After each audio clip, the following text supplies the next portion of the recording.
We are mere days from the beginning of the Tyler Robinson trial, and things are really, really starting to heat up. And again, the reason this is so important is because we're dealing with a psychological operation that's trying to mess with the minds of not just Americans, but everybody in the entire world. They don't want you to think critically. They don't want you to ask questions. They want you to shelf your critical thinking and shut up. And that's exactly what Charlie Kirk's mentor, Frank Turek, said. He said the best thing that could happen right now would be for the internet to go down because it's fueling conspiracy theories about Charlie's death. And then he tells Candace Owens to shut her mouth because she doesn't have any evidence and that God hates dissension among the brethren. Let's listen to some of this. It sucks too because you listen to people like Candace Owens, like right now with her conspiracy theories and stuff, and like, I don't know, man, I'm getting more and more thinking the best thing that could happen to humanity is the internet could go down. Yeah, as soon as we lose Wi-Fi, we're all upset, but that might be the best thing that happens to us. By the way, I haven't followed a lot of what Candace Owens has done, but I will say what I have seen. I don't believe that. I don't believe that. If he's doing that, if he's not listening to what Candace Owens and other people are saying, if he's not looking on the other side of the fence and see what people are questioning to see if what they're saying is legitimate, that is at the very least irresponsible. But I don't believe Frank Turek.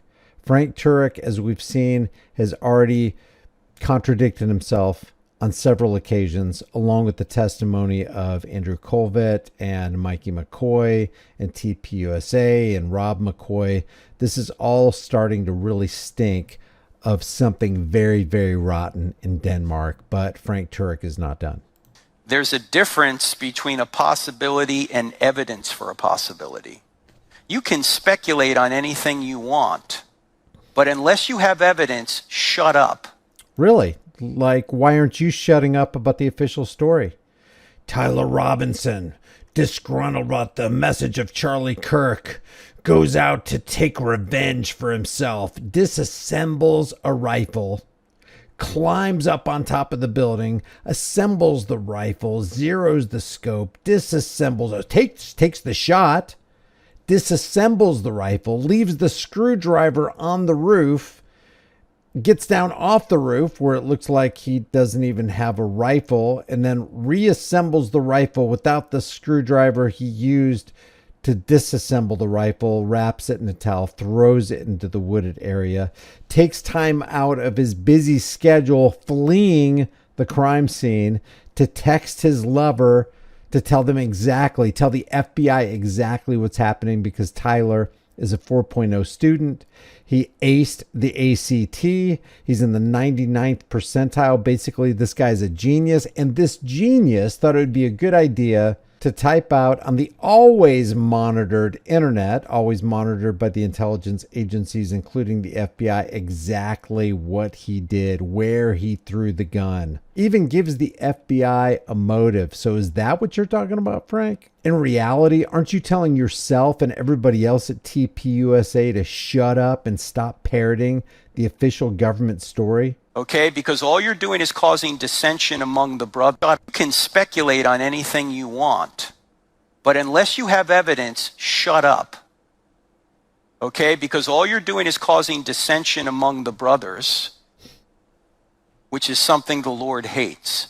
If you want to present a possibility and say, well, this could be true, okay, it could be true, but don't accuse people for doing something for which you have no evidence.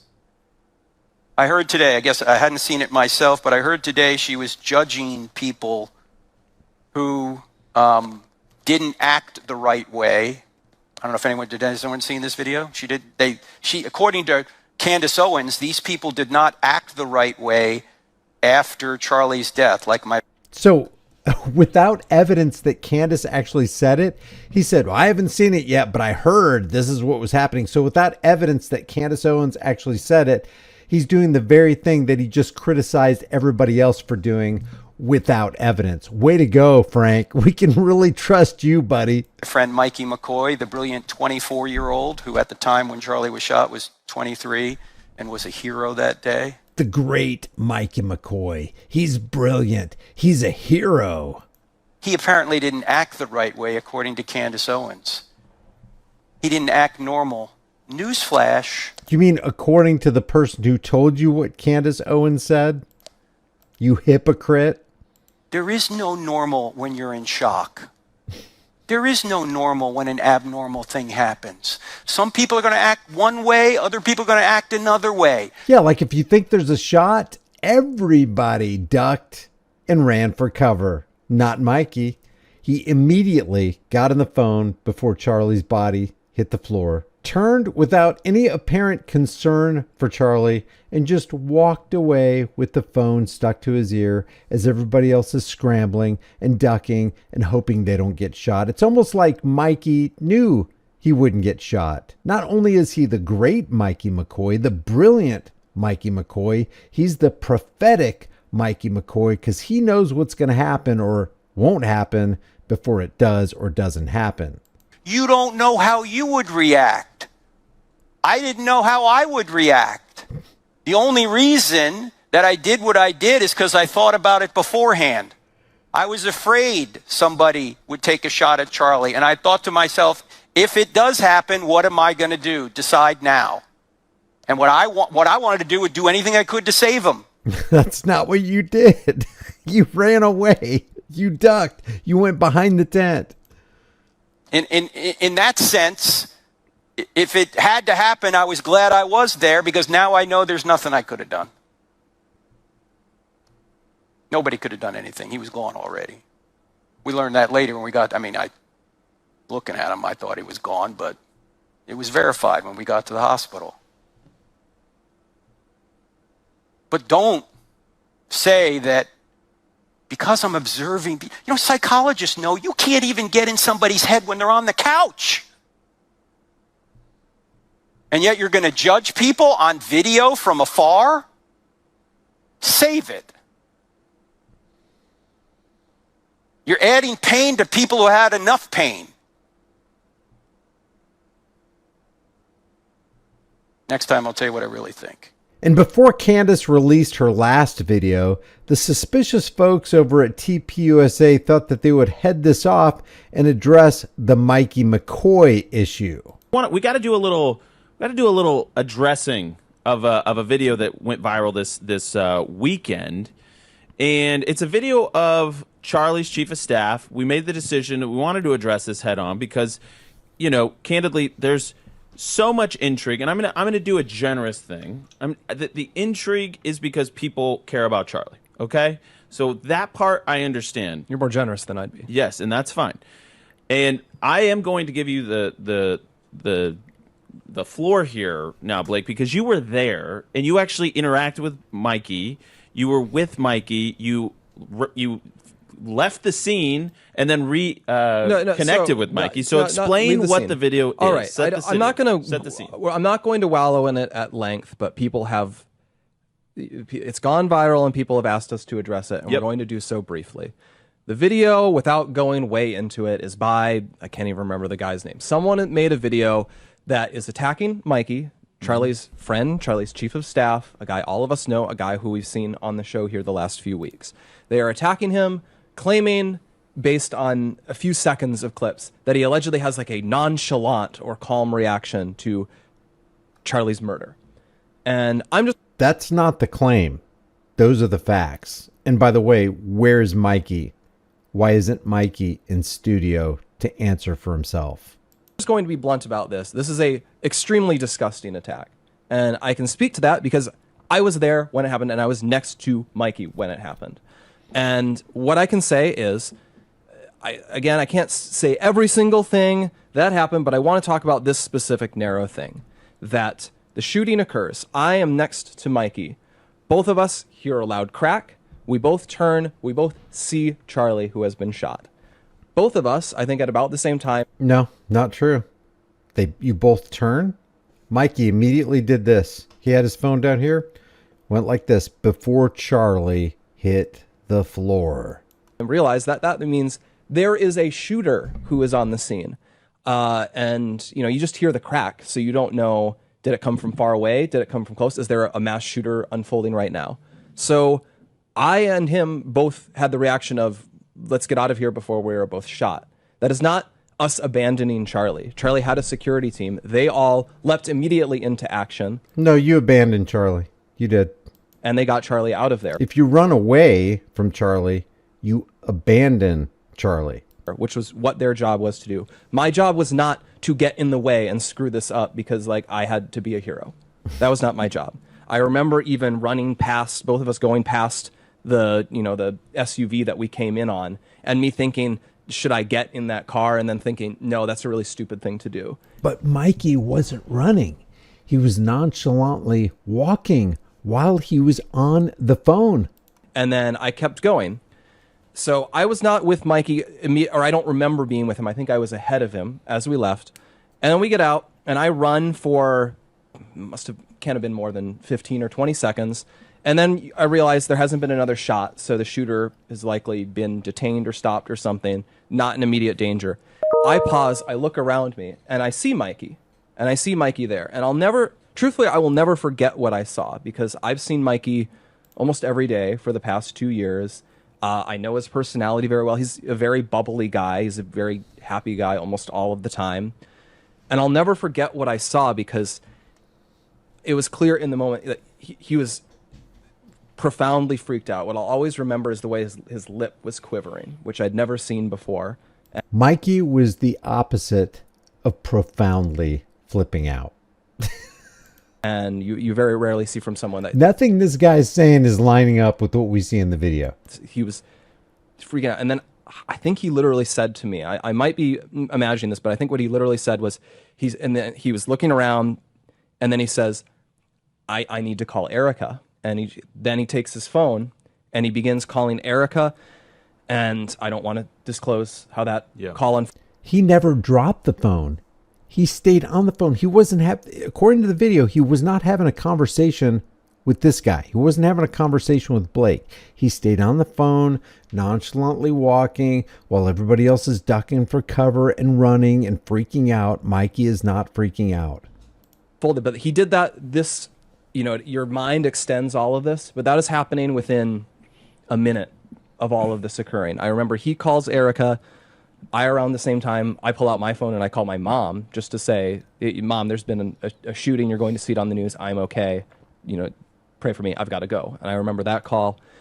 And around the time I put that phone away, and then he immediately calls his dad. He calls Rob McCoy. And he says, Dad, someone shot Charlie. You need to call all of your pastor friends. Charlie was hit. We need everyone to pray right now. And that's what he told him. And I guess it's very disgusting for me as someone who witnessed this, who saw Mikey hugely distressed and then step up in the moment, because after that call was over, I saw Mikey get total mastery of himself, that he realized he had to step up in this situation. And from that point, he was like a general directing a battle, where he was, grabbing people and saying, okay, we need to get to the hospital, and we need to do these things, and you guys need to wait here. I need to get in here to get information so that I can get it to Erica. We need to get to the hospital. Mikey had walked across the parking lot while Charlie was being taken into an SUV and driven. At what point did Mikey say this? And when we learned he was dead, he came out and he told us, and then he says, now none of you can say anything that you've heard, because Erica is not going to hear about this from anyone except me. Can I ask a question? I've just been thrown into this 10 minutes ago, but there's a suggestion online that Mikey, Charlie's chief of staff, one of the most sincere people you'd ever meet, brilliant, Christian, kind, everyone he ever met in his entire life, couldn't hurt a fly, was part of a conspiracy to murder Charlie. That's what's going on. Yeah. It's vibe. That's over the top anecdotal testimony about something almost nobody knows anything about. It's utterly vile. Who would do this? What type of individual? Just to create content, do we think? Or is there what's the ulterior? I don't know. I think a lot of this mindset just sort of fuels itself. It's sort of addictive in the same way a lot of social media stuff is addictive, or in the way honestly something like pornography is addictive or something. Like they almost get a high off of like the idea of like that they're doing something that's daring or out there. If you think critically, if you ask questions, if you refuse to believe the official TPUSA story, the Andrew Colvett story, the Frank Turek story, the FBI story, if you just think outside of the box and you start asking, who benefits here? What's happening? I want to follow the money. I want to think outside the box here.